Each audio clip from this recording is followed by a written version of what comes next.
Assalamualaikum and a very good day to everyone. We are from Group 6 and today we will be presenting our project title, which is Behavioural Management Toolkit Creation for the course CSZB2123 Managing Child Behaviour, section MC012. My name is Fatiha Azwa and together with my group members, we will take through the purpose, importance and practical use of our behavioral management toolkit designed specifically for early childhood settings. So, before we begin, these are the members of our team.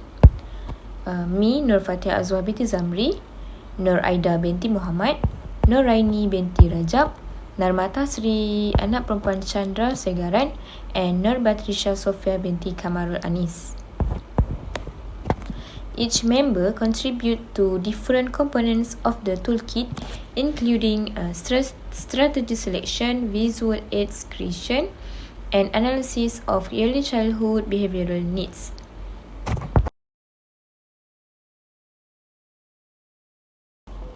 So, for introduction, managing children's behavior is one of the most important responsibilities of early childhood educators. Young children are still learning how to communicate, regulate emotion, and understand social expectation. Because of this, behaviors such as tantrum, refusal to follow instruction, or peer conflict are very common. Effective behavior management should always focus on guidance rather than punishment. Our goal is to help children learn appropriate behavior while feeling safe, respected, and supported.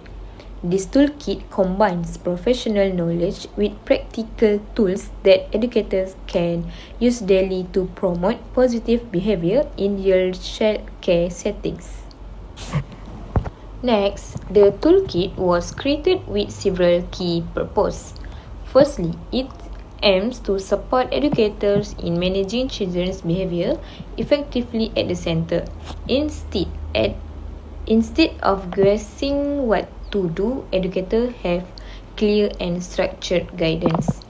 Secondly, it helps teachers apply behavior management knowledge in real life situations, whether during class time, transition, or daily routines. Third, the toolkit provides age-appropriate strategies specifically designed for toddlers and preschoolers, ensuring that the guidance matches their developmental abilities. Finally, this toolkit promotes positive behavior, emotional regulation, and problem-solving skill instead of relying on punishment. Our goal is to build skill, not fear. Next, effective behavior management is important for several reasons. First, it creates a safe and supportive learning environment where children feel secure and confident. Second, it supports children's emotional regulation and social development, helping them understand feelings and interact positively with others. Third, it reduces conflicts and encourages cooperation, responsibility, and empathy among children.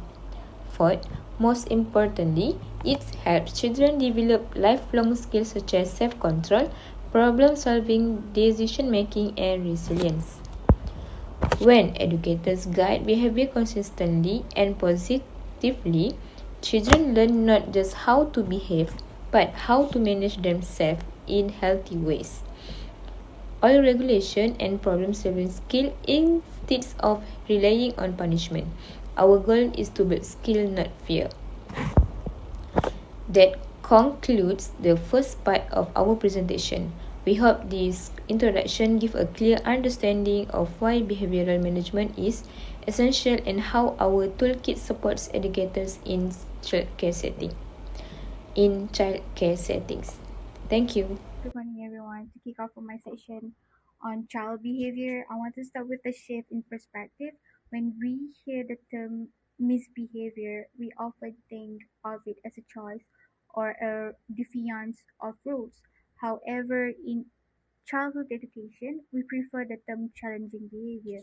So, essentially, challenging behavior is an Any action that disrupts the learning environment, causes harm to others, or interferes with a child's ability to interact socially. So this could range from a toddler biting a peer to a preschooler having a complete meltdown during a transition period. So while these moments are stressful, they are actually incredibly informative.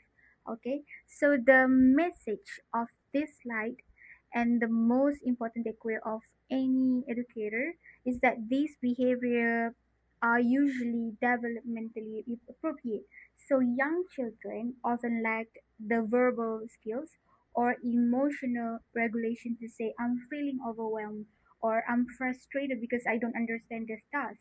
So instead of they use behavior as their primary language, when a child acts out, they aren't usually trying to give the teacher a hard time. Okay, they are having a hard time.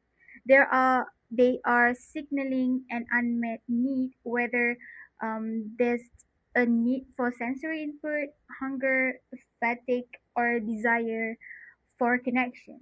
So finally, why does this understand matter? Because our perspective dictates our response. So if we see a child as bad, we tend to respond with punishment, which focuses on retribution. But if we understand the behavior as a cry for help, we respond with guidance. So guidance focuses on teaching the child the missing skills so they don't have to rely on that behavior in the future. So by the end of this presentation, I hope we can all see these challenges as opportunities for teaching rather than just disruptions to manage. Now, moving on into the specifics. So let's talk about toddlers, the age group between 1 and 3 years old. This is a fascinating but often exhausted stage for educators because to understand their behavior, we have to remember that toddler's brain is like a powerful engine with no brakes. They have big emotions and high curiosity, but very little impulse control or language skills to manage them. So let's go into the first misbehavior is tantrums and crying. So first we have the classic tantrums and crying. At this age, a meltdown isn't a manipulation tactic, it's a system overload.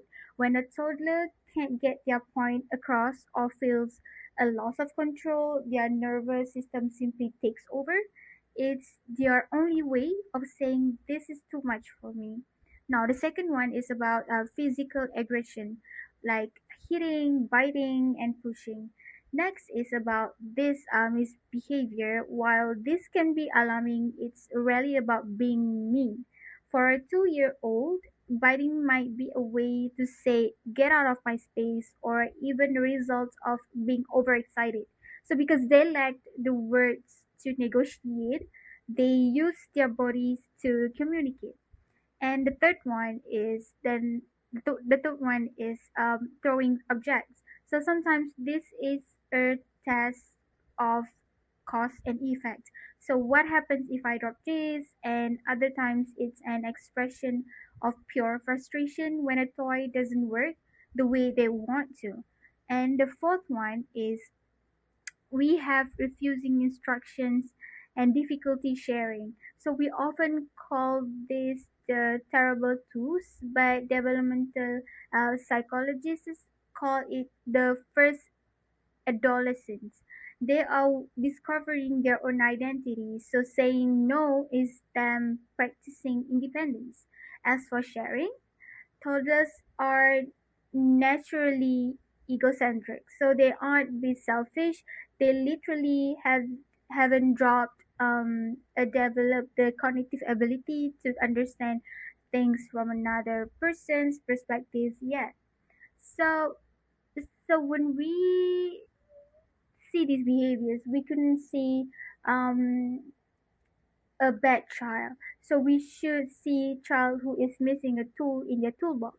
So our job is to help them find that tool. They party or minor scuffles over toys. So these aren't just problems; they are teachable moments where we help them navigate empathy and social boundaries. So to wrap up my session, it's important to look at the impact of misbehavior. So if we treat these behaviors as bad and respond with purely punitive measures, the impact is often shame and a breakdown in the students teacher-students relationship. So however, if we understand that behavior is communication, the impact is growth. When we respond with guidance, we are just facing a problem for today. We are building a child's emotional intelligence for a lifetime. So now that we have looked at what toddlers and preschoolers do, we have to ask the most important questions. Why? Behavior doesn't happen in a vacuum. It is almost always a reaction to an internal or external trigger. So if we only fix the behavior but ignore the cause, the problem will just keep coming back in different days. So let's now look on the number one. Causes is frustration or difficulty communicating. So imagine being in a foreign country where you don't speak the language and you are hungry, but no one understands you. So you will probably get pretty frustrated. So for a child, a tantrum is often just a loud way of saying, I don't have the words for what I need right now. Okay, so now look at the second is limited emotional regulation. As we discussed, the logical part of a child brain is still developing. So they don't have a volume knob for the feelings yet. So when they feel a spark of anger, it instantly turns into a wildfire because they haven't learned the skills to calm themselves down yet. Okay? The third one, we have seeking attention. To a child, any attention, even a bad attention like being scolded, is better than being ignored. If they feel invisible, they will use behavior to pull the adult back into their orbit. It is called a connection. Okay, so the fourth one, we have the physical factors like tiredness, hunger, and overstimulations. In the early childhood world, we often use acronym HALT is the child hungry, angry, lonely, or tired. Sometimes a behavior problem is actually just a nap problem or too much noise problem. Finally, the fifth one, behavior is often caused by a lack of clear expectations. If routines are inconsistent, children feel anxious because they don't know what's coming next. When children feel safe and don't know the rules of the road, they are much likely to stay in their lanes. Now that we understand the what and the why, we have to look at the impact.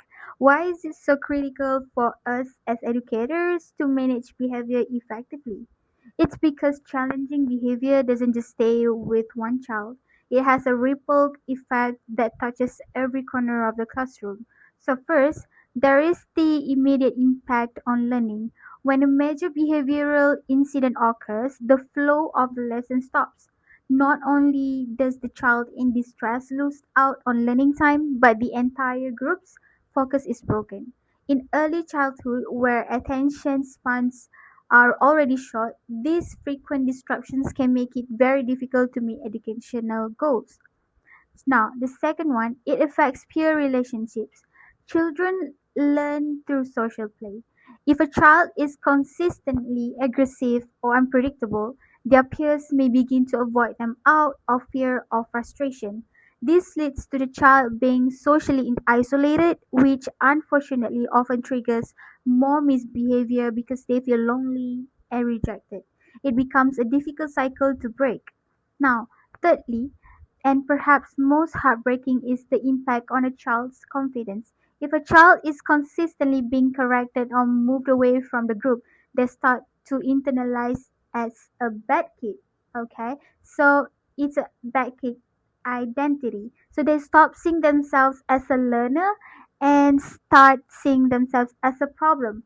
Once a child loses confidence in their ability, they often stop trying altogether. Now, the finally there is a emotional toll.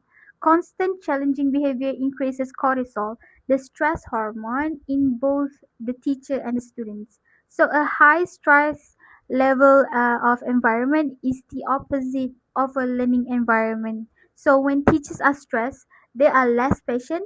So when children are stressed, their brains move into survival mode where they cannot absorb new information. Ultimately, the goal of understanding behavior isn't just to have a quiet room, it's to ensure that the impact of our teaching is positive, inclusive, and builds a foundation where every child feels safe enough to learn. Now, that concludes all my part for this presentation. I will hand it to uh, my team member.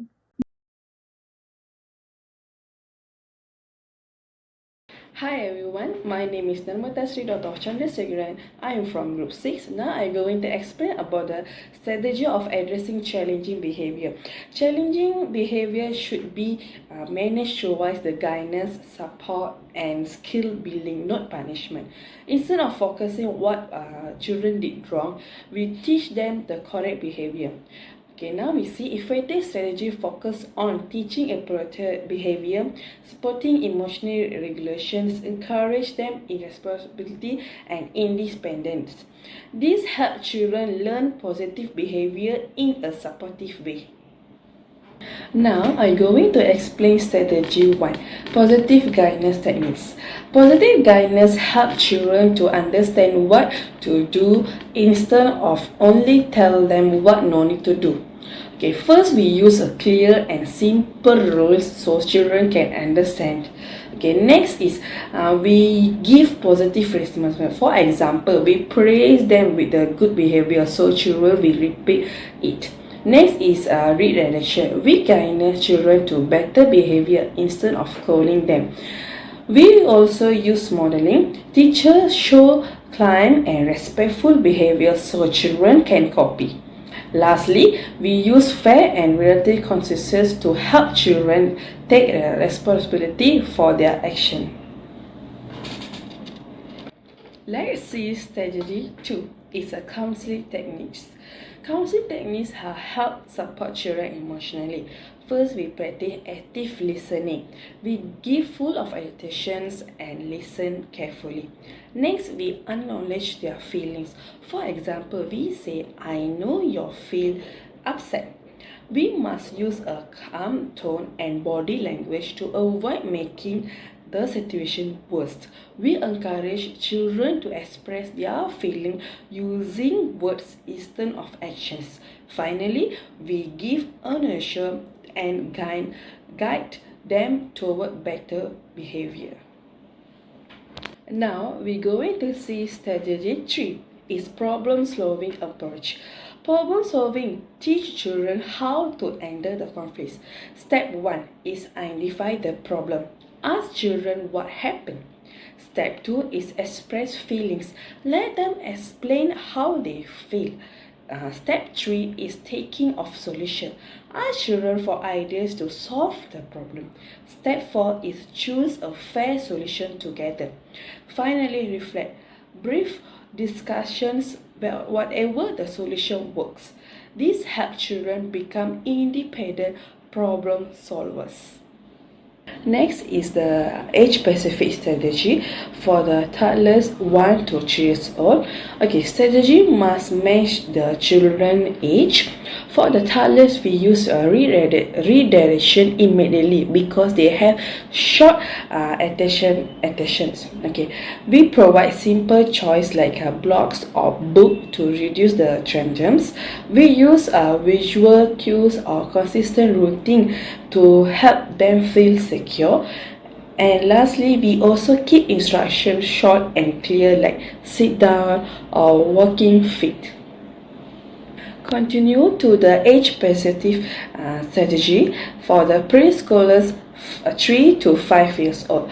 Preschoolers have a better language and thinking skill. We encourage discussion and reflection about their feeling.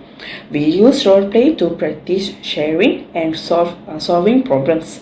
We apply logical consistent like clean up what is spilled. We also involve the children in creating classroom rules so they feel a responsibility and more likely to follow them. Thank you. Assalamualaikum warahmatullahi wabarakatuh. Hello and greetings everyone. My name is Noraini binti Rajab, student ID MC012092364, and I'll be presenting on Toolkit for Managing Behavior.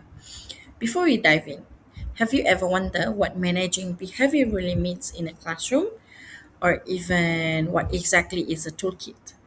So, a toolkit is simply a structured set of strategies and resources that educators can use to guide children toward positive behavior. It's designed to support both teachers and students in building a safe and respectful learning environment.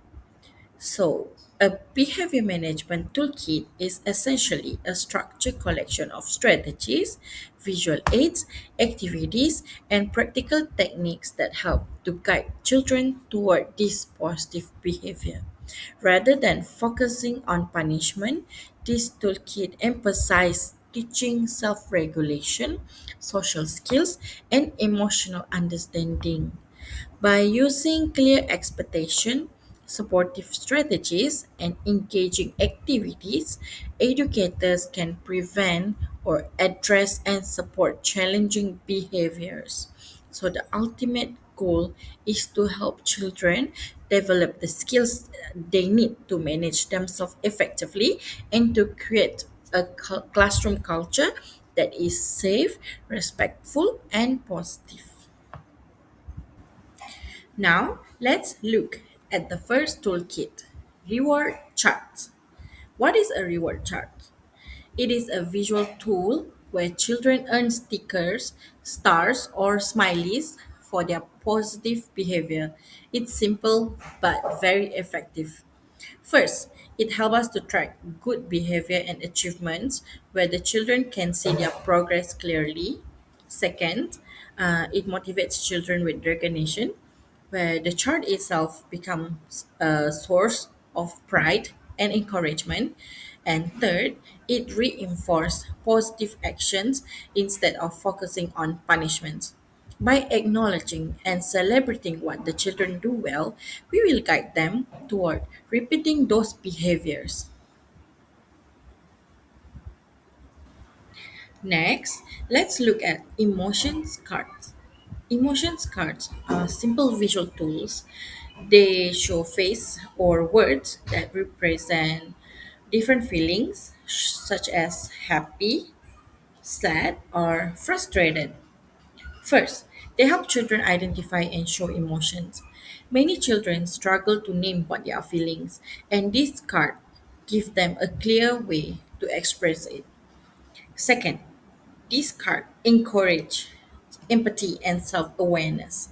When children recognize emotions in themselves and others, they begin to understand how feelings affect behavior. And third, they support communication for children with limited verbal skills. A child who cannot easily explain their feelings can point to a card, making it easier for teachers and peers to respond with support to cater with with the children that have trouble with their feelings, to express their feelings. Now, let's move on to calm down corner. What is a calm down corner? It is a designated safe space in the classroom where children can go when they feel upset, frustrated, or overwhelmed. It's not a punishment area where it's a supportive environment that helps children regain control. So, first, this calm down corner helps children regulate their emotions by giving them a quiet place to pause and reset. Second, it allows children to practice self control in a supportive environment rather than reacting impulsively. And third, the corner can include sensory items like soft toys, stress balls, or calming visuals. Teacher can also guide children through simple breathing exercise to reduce stress and restore focus. For example, inhale slowly, exhale slowly. Another important toolkit is classroom rules. Classroom rules are simple, clear guidelines that show children what behaviors are expected. They help create a safe, respectful, and organized learning space.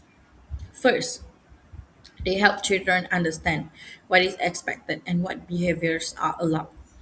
This clarity reduces confusion and prevents misbehavior.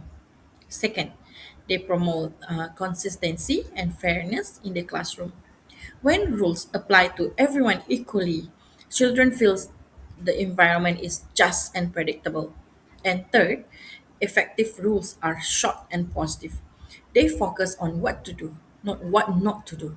For example, instead of saying don't shout, we can use this method where we say use quiet voices, or children please use quiet voices. So this positive framing encourage cooperation. So I hope this presentation has given you useful insight into toolkits for managing behavior. By applying strategies like reward charts, emotions cards, and clear classroom rules, we can create a safe, respectful, and positive learning environment. That's all for me. Thank you for your time and attention.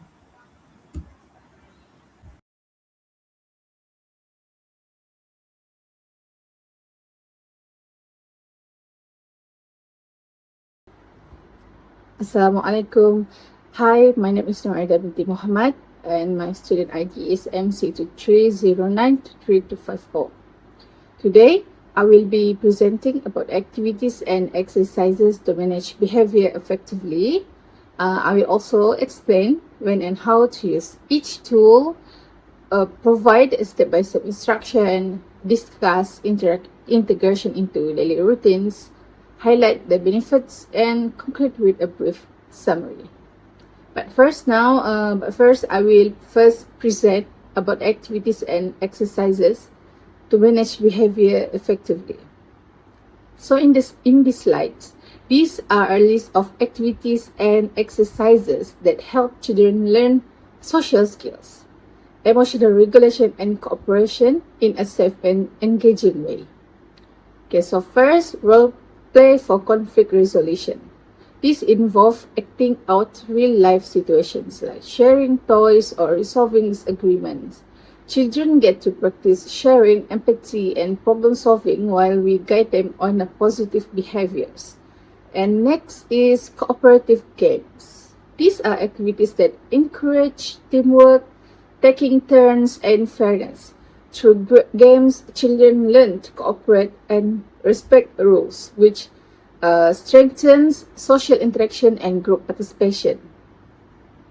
Next is storytelling and puppet play, a great also for exploring emotions and social skills safely.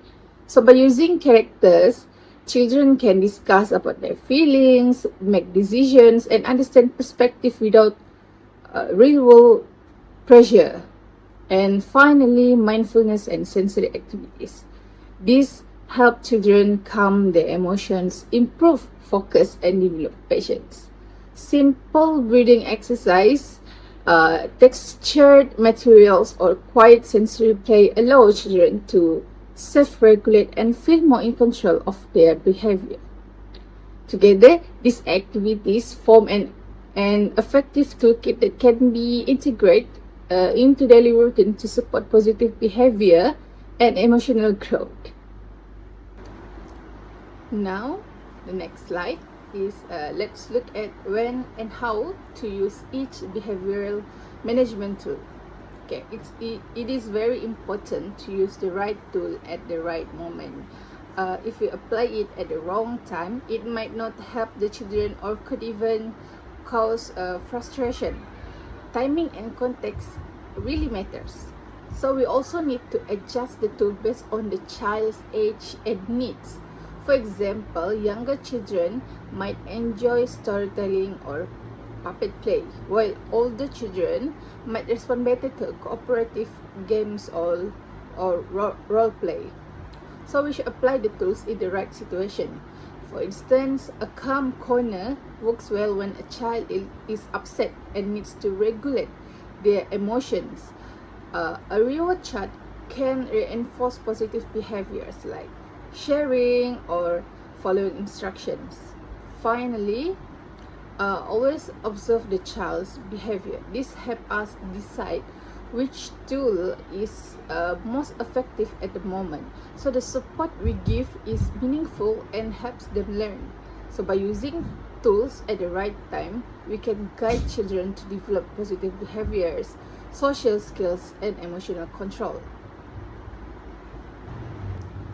Next, let's go through step-by-step instruction for using these behavioral management tools. Following clear steps help children understand how to use the tools and also build their independence. Okay, step 1, introduce. Okay, start by clearly introducing the tool to the children. Explain what it is and why it is used so they know what to expect. Step 2, demonstrate. We next demonstrate how it works. For example, if it's a reward chart, show them how to place a sticker when a positive behavior occurs. So step 3, practice. Allow children to try it themselves, but with guidance. This gives them hands-on experience and help them understand the process. Step 4, reinforce. Finally, we reinforce positive behavior by giving praises and gentle reminders. This encourages children to use the tools correctly and consistently. By following all these steps, children learn to use the tools effectively and become more confident and independent in managing their own behavior. Next, let's discuss integration into daily routines. Using behavioral management tool consistently throughout the day helps make them a natural part of the child's learning environment. When tools are embedded in everyday activities, children experience less stress and more structured, which encourage positive behavior naturally rather than as a forced intervention. This approach also helps children anticipate what will happen next, giving them a sense of security and reducing anxiety. When children know what to expect, transition between activities becomes smoother and they are more likely to follow routines independently. So here are some practical ways to integrate the tools. Like when during morning check-in, we as teachers, we can use emotion cards to help children recognize and share their feelings.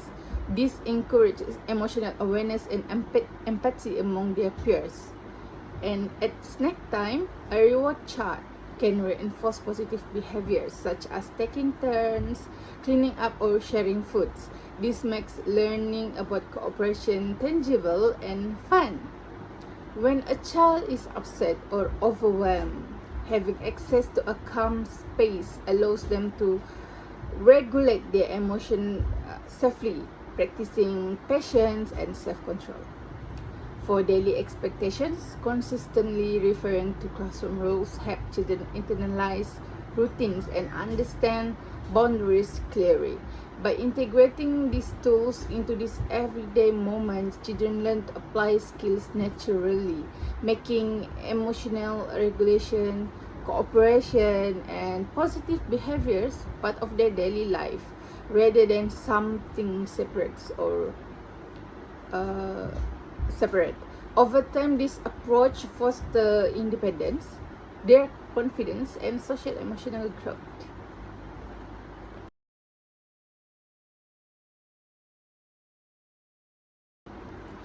Now let's look at the benefits of a behavioral management tools. A structured toolkit is more than just a set of activities. It creates a positive and supportive environment where children can learn and practice essential behavioral and emotional skills. First, it promotes positive behavior and reduces conflicts. By providing clear expectation and consistent strategies, children understand what is acceptable, which help prevent arguments and disagreements. Second, it improves emotional regulation and self-control. Tools like calm spaces, mindfulness activities, or emotions card teach children how to manage their feelings, respond about it thoughtfully and make better decisions. Third, it also creates a safe and structured learning environment. Children feel secure and when routines and tools are predictable, which encourage participation and confidence in trying new things. And fourth, it also strengthens teacher and child relationships. Using the toolkit consistently shows children that adults care about their growth and well-being, building trust and cooperation. And finally, it encourages independence and responsibility. By gradually guiding children to use tools on their own, they learn to manage behavior, follow rules, and take responsibility for their actions. In short, a behavioral management toolkit not only supports children's emotional and social development, but also makes the classroom a more harmonious and productive environment for learning. So finally, to conclude, a well-planned behavioral management toolkit provides consistent and age-appropriate strategies that help guide children toward positive behavior and emotional growth. So here are the key points to takeaways. It focuses on teaching rather than punishing. Children learn best when they are guided gently rather than being punished for their mistakes. Next, integrate strategies into daily routines so that learning becomes part of everyday activities, not something separated. Third, use tools that are consistent and suitable for the child's age and development so they can understand easily and follow them. So, fourth, support children's self-regulation and social skills, helping them manage emotions, solve problems, and interact positively with others. So, in conclusion, effective behavior management is an ongoing process. When educators apply structured tools consistently and in a positive way, they create a safe, nurturing environment where children can grow, learn, and succeed. Overall, a behavioral management toolkit does more than control behavior. It helps children become more confident, independent, and socially skilled, preparing them for success both in and out of the classroom. And I think that is all from us. Thank you. Hope you have a great day.